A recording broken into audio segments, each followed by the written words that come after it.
25 दारू केसेस तास 3.5 लाखाचा मुद्देमाल जप्त।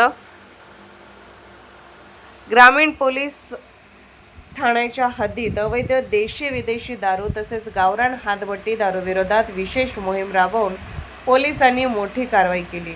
या धडक मोहिमेत तब्बल 25 अवैध दारू प्रकरणामध्ये गुन्हा दाखल करण्यात आला असून 3,74,882 रुपयांचा मुद्देमाल जप्त करण्यात आला।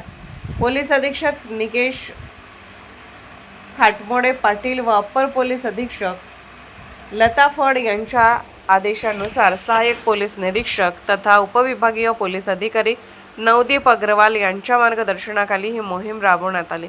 अवैध दारू विक्री आणि हातभट्टी निर्मूलनासाठी विशेष पथके तयार करून विविध ठिकाणी छापेमारी करण्यात आली। या मोहिमेदरम्यान पंचाळा फाट्याजवळील आयुष हॉटेल येथे अवैधरित्या देशी विदेशी दारू विक्री सुरू असल्याची माहिती पोलिसांना मिळाली। त्यानुसार कारवाई करून 1,02,675 रुपयांचा मुद्देमाल जप्त करण्यात आला आणि अशा आरोपी विरुद्ध गुन्हा दाखल करण्यात आला।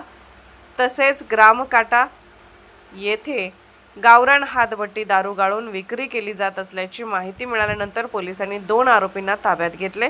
त्यांच्या ताब्यातून 1,15,000 रुपयांचा मुद्देमाल जप्त करण्यात आला असून 2 स्वतंत्र गुन्हे नोंदवण्यात आले आहेत।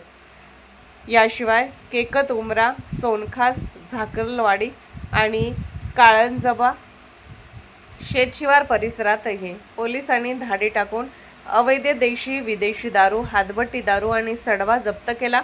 या कारवाईत एकूण 25 इसमांविरुद्ध दारूबंदी कायद्याचे गुन्हे दाखल करण्यात आले आहेत।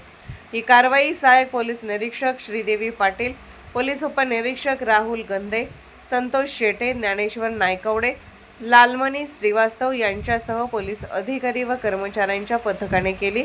जिल्ह्यात अवैध धंद्याविरोधात अशी कठोर कारवाई सुरू राहणार असल्याचा इशारा पोलिसांनी दिला आहे।